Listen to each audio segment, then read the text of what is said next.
Good morning. Happy Sabbath. Today's scripture reading is found in Matthew chapter 11, verse 28, 30. 20. Okay. Come to me, all you who are weary and burdened, and I will give you rest. Take my yoke on you and learn from me, and because I am gentle and humble in heart, and you will find rest for your souls. For my yoke is easy to bear, and my load is not hard to carry. Amen.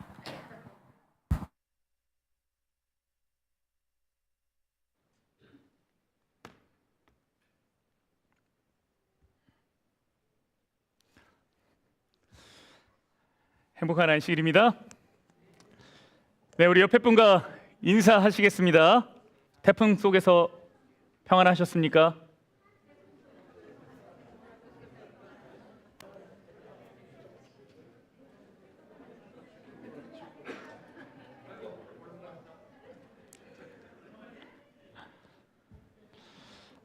다시 교회에서 직접 얼굴 보고 만나 뵙게 되어서 참으로 반갑고 또 감사합니다.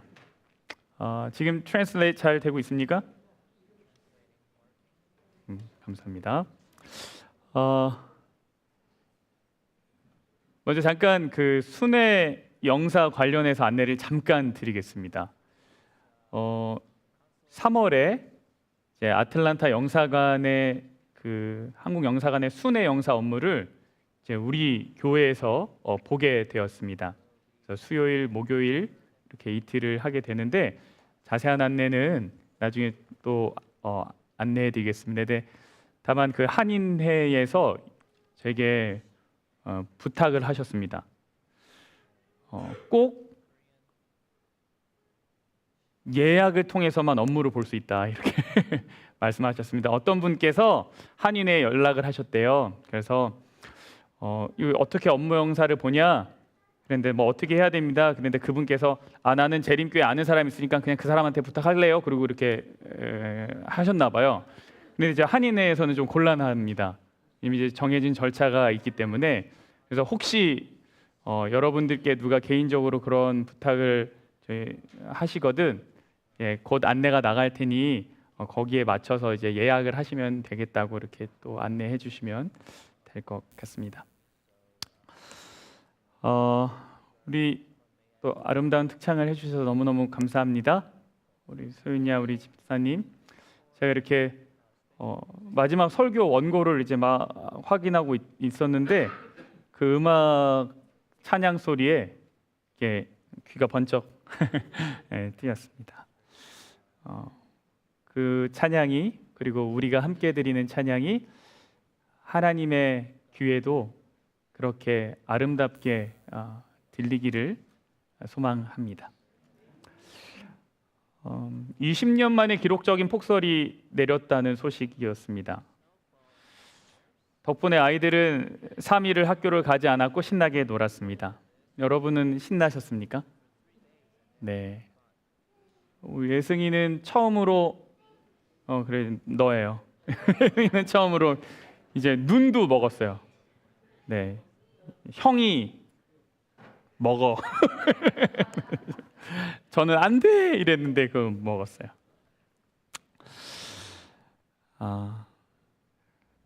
여러분은 어떻게 그 성경 읽기를 계속 하고 계십니까? 2월 달로 넘어오셔서도 계속 하십니까?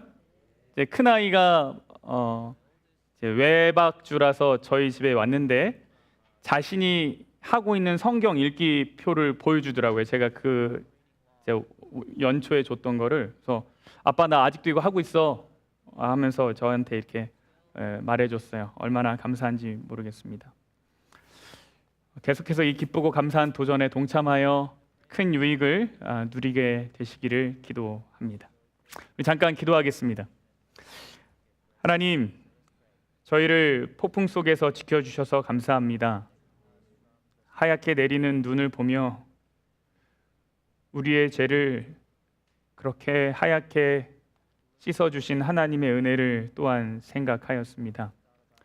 혹 이 태풍으로 어려움 중에 있었던 분들이 있다면 하나님 도와주시고 우리가 도우미의 손길이 되게 하여 주시옵소서. 계속된 성경 읽기 이 도전에 우리가 모두 동참하여 주님을 만나는 귀한 영적 유익을 누리게 하여 주시옵소서. 하나님, 이제 말씀을 연구합니다. 말씀 가운데 계신 하나님, 살아계신 하나님 만나게 하여 주시옵소서. 예수님 이름으로 기도합니다. 이번 주 성경 통독의 그 범위가 이제 마태복음, 계속 마태복음 하고 있죠. 그중에 마태복음 11장이었었는데 그 11장에 굉장히 유명한 성경절이 등장합니다. 그게 바로 오늘 우리가 성경 봉독으로 읽었던 성경절이죠. 수고하고 무거운 짐진자들아 어떻게 해요? 다 내게로 오라. 네.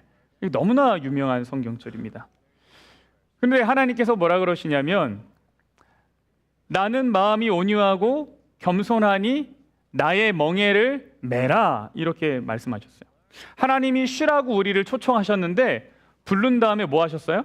멍에를 지라고 하셨습니다. 여러분, 멍에가 무엇인가요?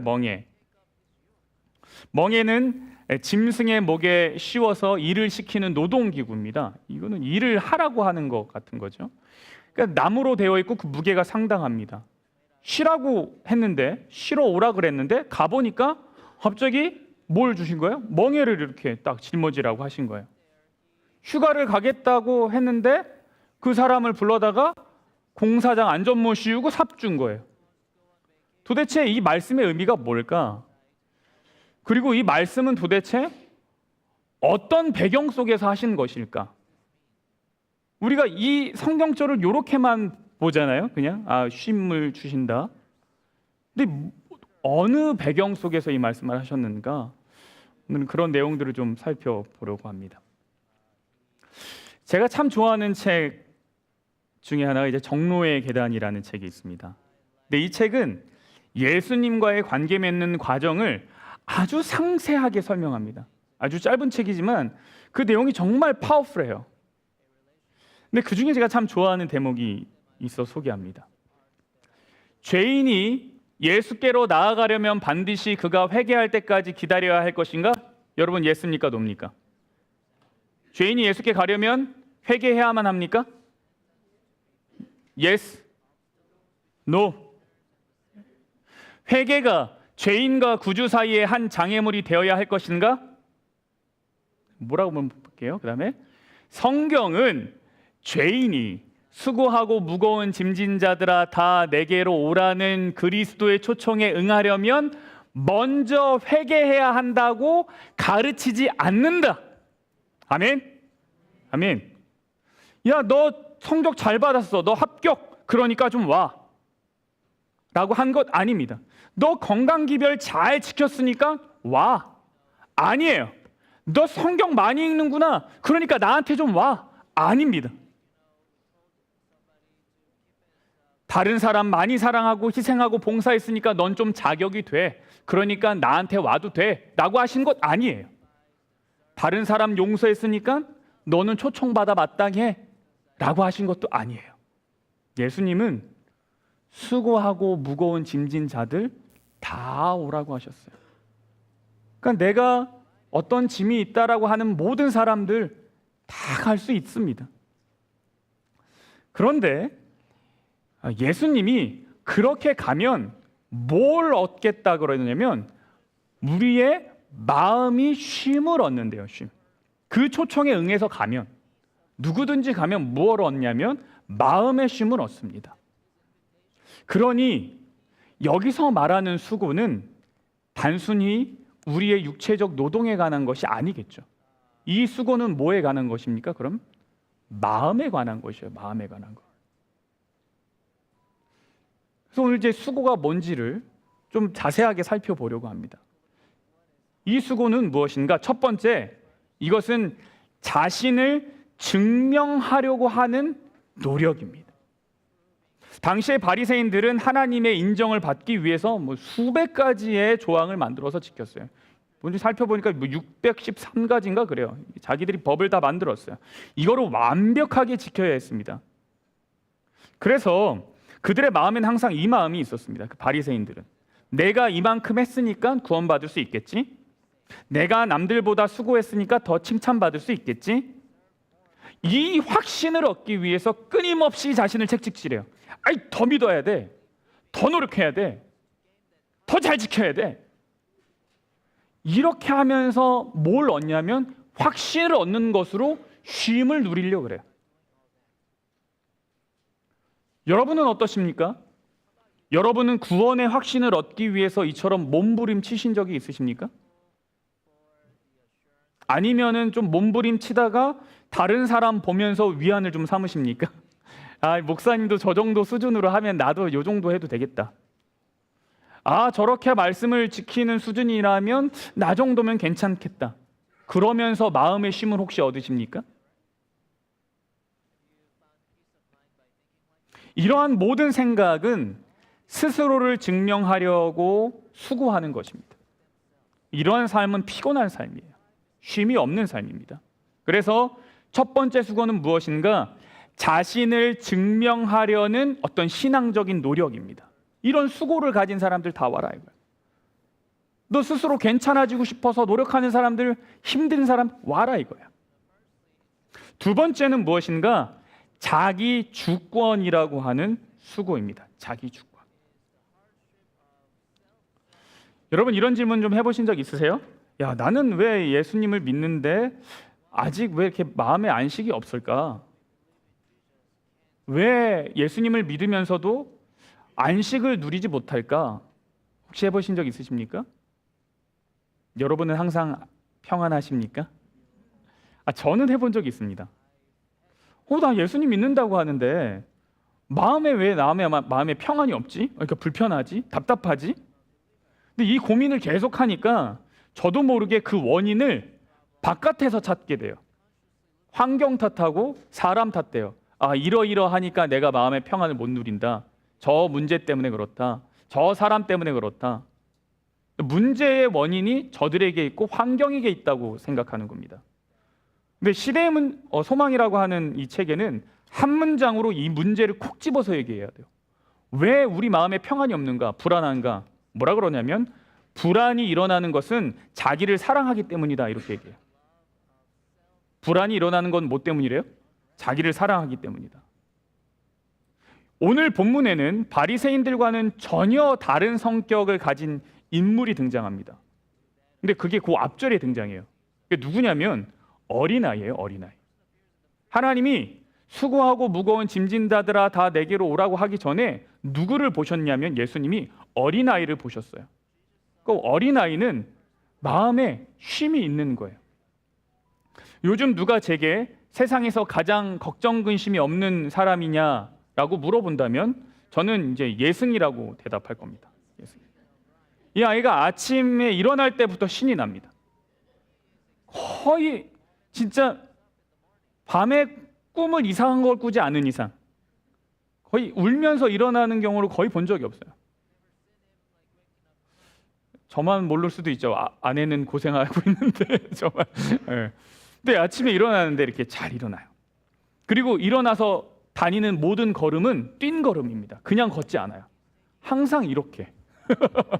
아이 신나. 이 아이가 이처럼 근심이 없는 이유가 무엇입니까? 제가 이 아이가 근심이 없는 이유가 이것 때문이구나를 알았는데 그게 뭐냐면 자기 주권이라고 하는 수고가 없기 때문이구나라는 걸 알았어요. 자기 주권. 제가 그걸 어떻게 아는가? 이 아이가 슬플 때가 언젠지를 보면 알아요. 그가 유일하게 슬플 때가 언제냐면 자기가 욕심 가질 때예요. 내 마음대로 뭔가 하고 싶을 때. 그때 슬프더라고요. 왜냐하면 모든 일이 다 내 마음대로 안 되거든요. 뭐 될 때는 좋겠죠. 안 될 때가 더 많은걸요. 그렇기 때문에 그 욕심이 없을 때는 전혀 슬픔과 불안이 없어요. 이 아이가. 이 주권이라는 게 나에게 없고 부모님에게 있구나 라고 생각하니까 이 아이에게는 수고의 그늘이 없습니다. 얼굴에. 그냥 마음에 평안하고 행복해요. 살다 보면 자신에 대한 확신이 많은 사람들을 종종 만납니다. 정말 자기 확신이 강해요. 근데 저는 상대적으로 자기 확신이 별로 이렇게 있는 편이 아닙니다. 그래서 그런 분들을 만나면 좀 부러울 때가 있어요. 야, 어떻게 저렇게 자기에 대한 그 확신이 이렇게 강할까? 그런데 가만 보니까 자기 확신이 많은 사람이 의외로 불안함을 많이 느껴요. 그런 사람들이 오히려 불안해요. 왜냐하면 자기를 믿기 때문에 누구를 안 믿어요? 다른 사람을 안 믿어요. 자신을 가장 믿기 때문에 다른 사람을 잘 믿지 못해요. 이런 사람들은 모든 상황을 자기가 확신한 대로 계획한 대로 통제가 돼야 되는데 그게 안 되니까 평안함을 느끼지 못합니다. 통제가 될 때야 평안함을 느낍니다. 근데 그분들이 실제로 믿음직하지 못한 사람들을 만날 수도 있겠죠. 왜 어떻게 내 주변에 믿음직한 사람들만 있겠어요? 근데 그럴 때 어디를 봐야 돼요? 하늘을 봐야죠. 왜요? 하나님은 뭐예요? 믿을만 하잖아요. 주권의 영역이 자신에게 집중되다 보니까 하나님의 주권을 보지 못하고 다른 사람에 대한 평가가 늘어나고 그래서 불안해지는 거예요. 미래에 대한 불안감, 결과에 대한 책임감, 남들의 비난, 이걸 다 혼자 감당하려고 하는 마음이 있는 거죠. 자신의 삶의 통제권을 오롯이 내가 가져가려고 하는 사람은 무거운 짐을 진 사람들입니다. 그래서 여기서 예수님이 말씀하시는 두 번째 수고란 무엇인가? 자기 주권을 가진 사람들, 내가 모든 걸 해보려고 하는 사람들, 이런 사람들 내게로 오라요. 내게로 오라. 세 번째 수고는 뭐냐면 잘못된 주인을 섬기는 수고를 하는 사람들입니다. 세상의 표준에 도달하기 위하여 애씀으로써 근심의 짐에 눌려 상심하는 자들이 많이 있다. 그들은 세상을 섬기기로 선택하였고 세상의 괴로움을 받아들였으며 그 관습을 채택하였다. 그리하여 그들의 품성은 훼손을 당하고 생애는 곤고하게 된다. 그들은 야망과 세속적인 욕망을 만족시키기 위하여 양심을 상하게 함으로 후회의 짐을 더 떠안는다. 끊임없는 근심은 생명력을 약화시킨다. 여러분, 우리는 알게 모르게 세상을 주인으로 섬길 때가 있습니다. 세상의 관습을 따르죠. 그리고 세상의 야망을 이제 만족시키려고 할 때가 있습니다. 근데 그러다 보면 뭐가 상한대요? 품성이 훼손을 당하고 양심이 상하게 된대요. 내가 이 정도 해야 인정받는다는 압박감, 그래야지 이 정도는 해야지 좋은 부모지라고 하는 그 생각, 유능한 직장인이 되어야겠다라는 어떤 강박, 이것이 사실 오늘날의 수고입니다. 이거를 가진 것이 잘못됐다라고 말씀드리는 것이 아닙니다. 책임감이라고 생각할 수 있겠죠. 그러나 여전히 그것은 무엇이냐면 이제 수고입니다. 수고. 예수님이 이 사람들을 다 초청하시고 싶은 거예요.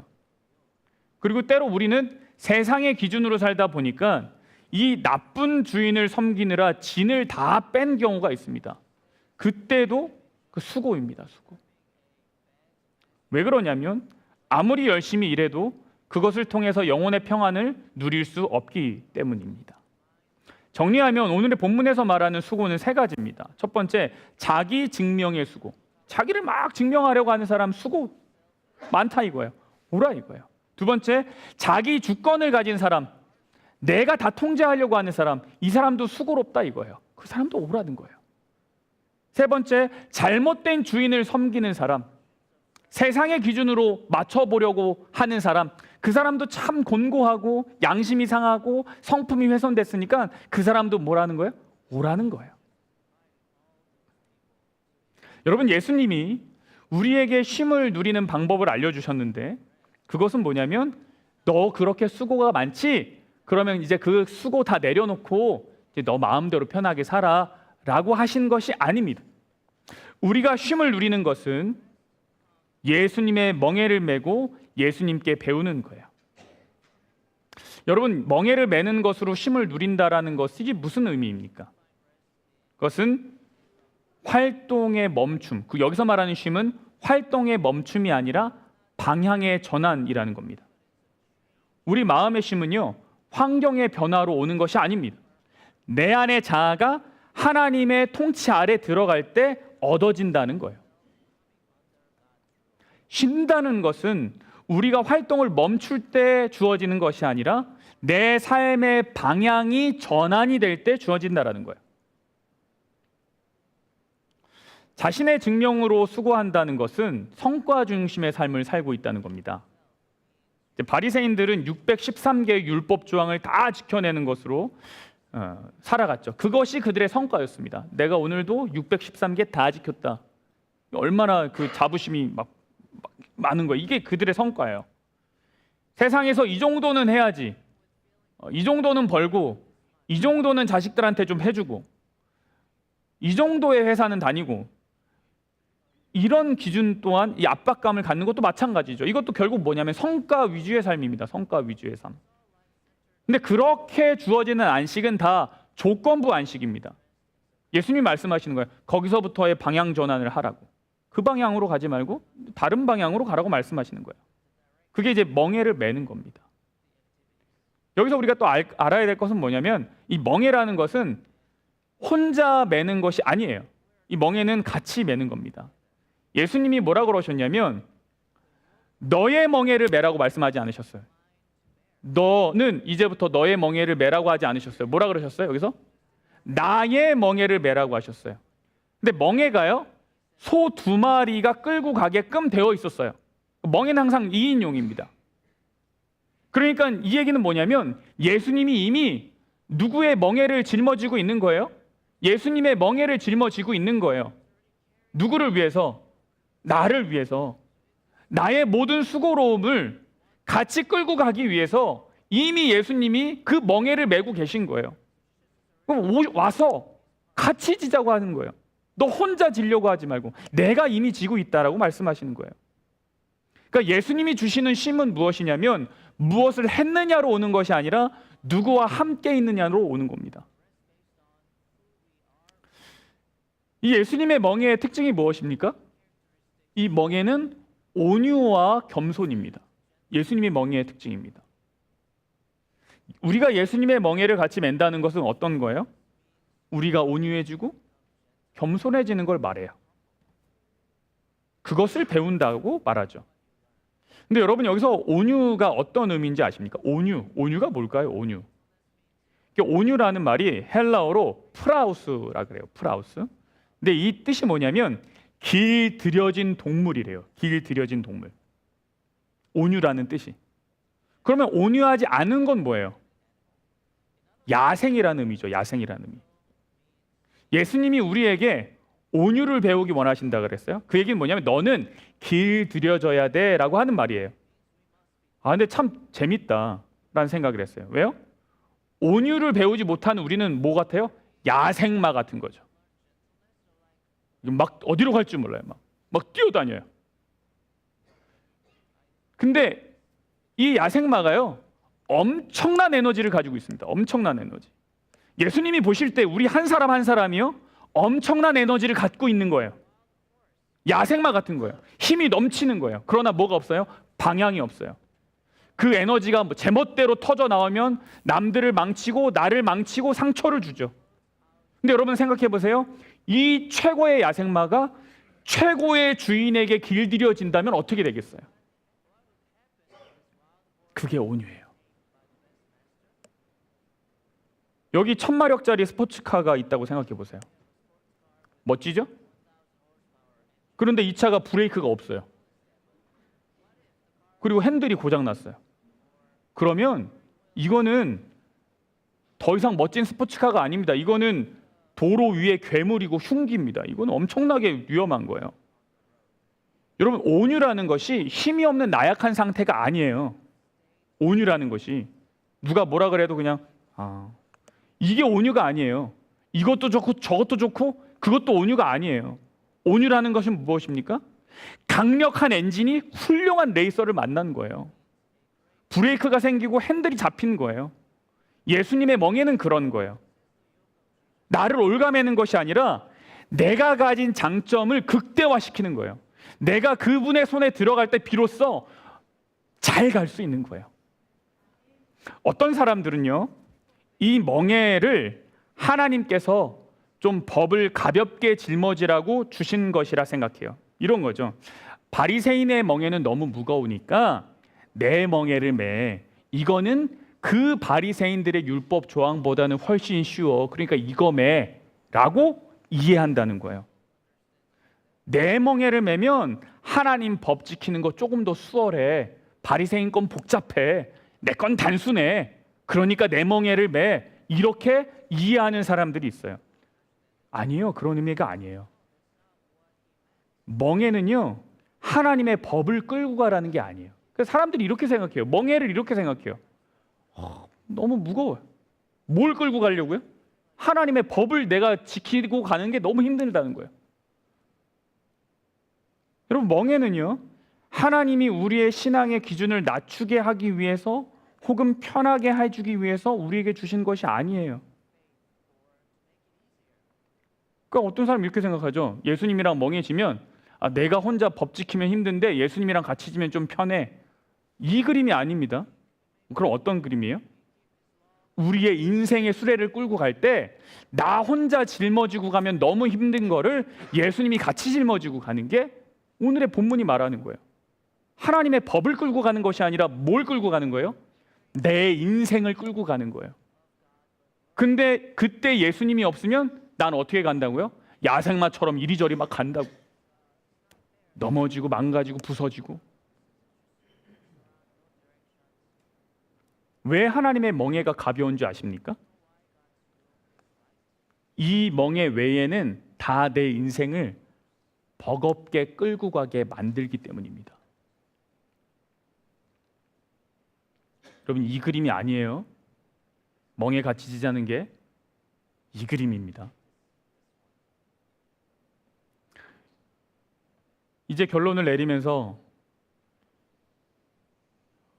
도대체 이 말씀을 언제 하셨는가, 어떤 배경 속에서 하셨는가 좀 살펴보려고 합니다. 여러분, 예수님이 수고하고 무거운 짐진 자들아 다 내게로 오라고 하셨을 때 예수님이 어떤 상태였을까요? 예수님의 사역이 막 승승장구하고 있었습니까? 사람들이 막 예수님에게 몰려오고 모든 사람이 예수님을 집중하고 있을 때, 그 사역의 절정에 있을 때 예수님이 마치 마침표를 찍는 것처럼 얘들아, 수고하고 무거운 짐진 자들아 다 내게로 오라 이렇게 말씀하셨습니까? 그런 그림이에요? 읽어보시니까 어떠십니까? 아니에요. 그런 그림 아니에요. 수고하고 무거운 짐진 자들아 다 내게로 오라고 하실 때 예수님의 상황은 아주 어렵고 아주 답답한 상황이었습니다. 먼저 가장 가까운 믿을 만한 동역자가 흔들리고 있었어요. 누가 흔들리고 있었습니까? 침례 요한이 흔들리고 있었습니다.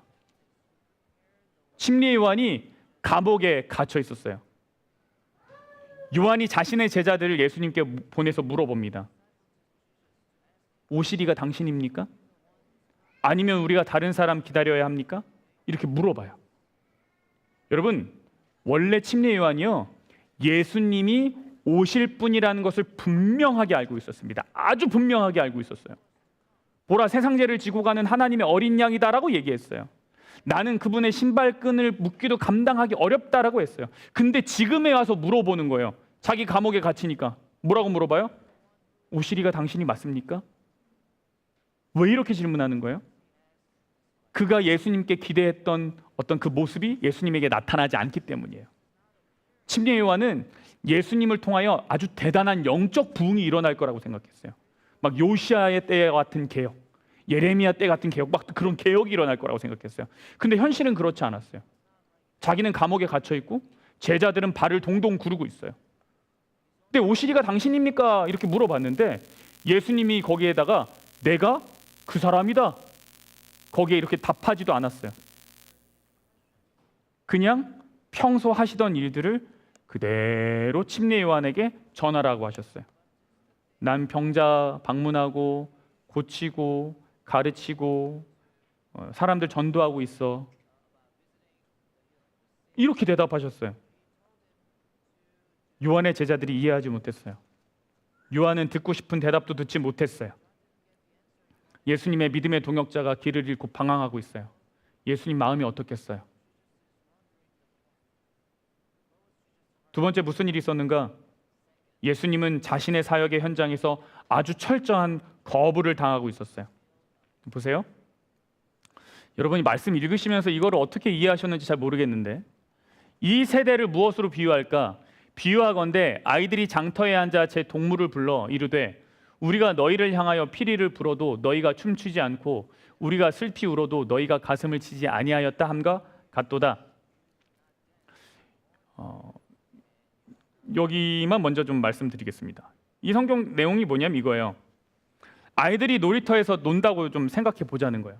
비유를 하는데 아이들이 놀이터에서 논다. 그리고 친구들을 불러서 논다. 근데 이때 한 명이 놀이를 시작하면서 피리를 불어요. 그럼 보통 어떻게 하냐면 아이들이 다 같이 놀거든요. 피리 불고. 그 어떤 애가 슬프게 우는 연기를 시작해요. 그러면 애들이 거기에 또 반응하죠. 야, 무슨 일이야? 하고 같이 나도 울어? 뭐 이렇게 논단 말이에요. 반응을 한다는 거예요. 근데 지금 이 시대 사람들은 뭐예요? 아무런 반응하지 않아요. 아무런 반응하지 않아요. 뭐라 그러냐면 요한이 와서 먹지도 않고 마시지도 아니하며 그들이 말하기를 귀신 들렸다 하고, 인자는 와서 먹고 마시며 말하기를 보라 먹기를 탐하고 포도주를 즐기는 사람이다, 이렇게 얘기한다는 거예요. 요한이 기별 전할 때는 야, 먹지도 않고 마시지도 않으니까 이 귀신 들린 것 같다라고 하고 거절해요. 예수님이 오셔서 기별을 전할 때 좀 먹고 마셨더니 야, 이 금식도 안 하고 먹고 마시네, 이거 수준이 안 됐다, 이렇게 얘기한다는 거예요. 금식하면 지나치다고 하고 음식 먹으니까 부족하다라고 거절하는 거예요. 이렇게 해도 거절하고 저렇게 해도 거절해요. 다 거절해요. 예수님이 가장 많은 능력을 행하셨던 장소가 고라신, 벳세다, 가버나움이라 그래요. 보세요. 예수께서 권능을 가장 많이 행하신 고을들이 뭐 하지 않아요? 회개하지 않아요. 예수님의 가르침에 꿈쩍하지도 않아요. 그러니까 이런 거예요. 내부적으로는 가장 든든했던 동역자 침례 요한과 그들의 제자가 막 흔들리고 있고요. 외부적으로는 지독한 거절과 저주를 겪고 있어요. 이런 곤란한 상황 속에서 예수님이 나타나셔서 무슨 얘기하셨냐면 수고하고 무거운 짐진 자들아 다 내게로 오라고 하신 거예요. 왜 하필 이때 이 얘기를 했을까요? 아니 오병이어 먹이고 나서 하면 좋잖아요. 떡 5개 물고기 준 다음에 사람들이 와, 예수님 너무 멋져요. 그때 예수님이 수고하고 무거운 짐진 자들아 다 내게로 오라. 나는 떡도 많고 고기도 많고 다 먹일 수 있어.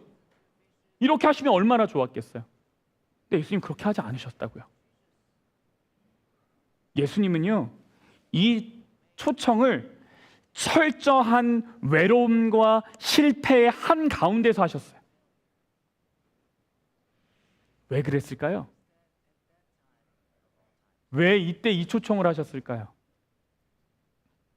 그것은 바로 이 순간이 예수님께서 아버지의 멍에를 가장 온전히 메고 계셨던 순간이었기 때문에 그래요.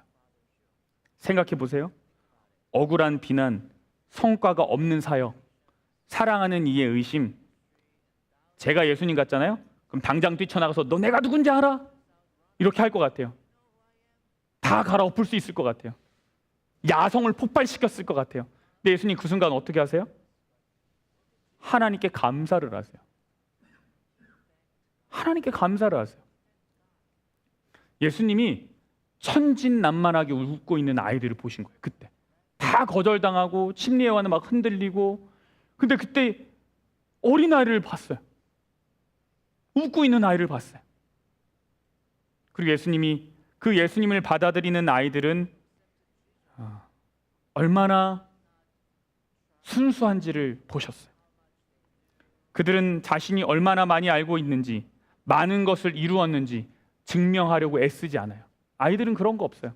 내가 이만큼이나 노력했고 이만큼이나 잘했고, 물론 자랑할 때가 있긴 하지만 뭐 그런 걸 구구절절히 증명하려고 막 노력하지 않아요. 자기 증명 포기했어요. 대신 그 아이들은, 이 해맑은 얼굴을 가지고 아이들은 어떻게 하냐면 그들의 부모를 전적으로 신뢰하고 있죠. 예수님이요, 그 아이들의 얼굴에서 진짜 안식을 보신 거예요. 그래서 사람들에게 말하는 거예요. 너를 증명하려고 애쓰는 수고를 멈춰라.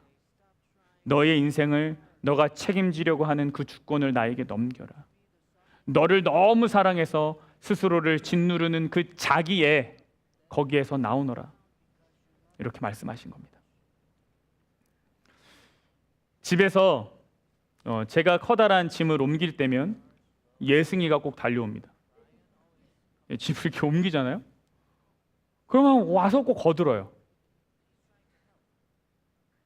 아주 그 한기통에 그 손을 대요. 자기도 옮기겠대요, 막.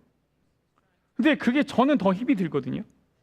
근데 그 모습이 얼마나 신나 보이는지 몰라요. 그거를 같이 치면서 얼굴이 아빠한테 보는 거야. 나 잘하고 있어? 약간 이런 거예요. 그 모습이 귀여워서 그냥 두죠. 예승이가 제 짐에 손을 얹을 때 사실 짐을 옮기는 거 접니다.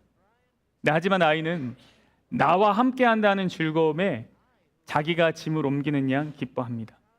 여러분, 이것이 예수님이 말씀하신 쉬운 멍에의 비밀입니다. 수레는 주님이 이끄시죠.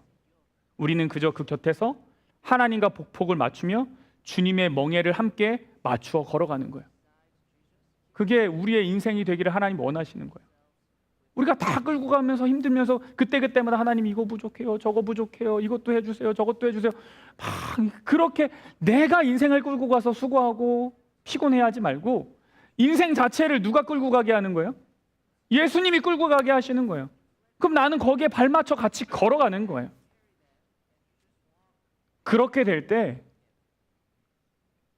그게 우리의 야성이 길들여지는 순간이에요.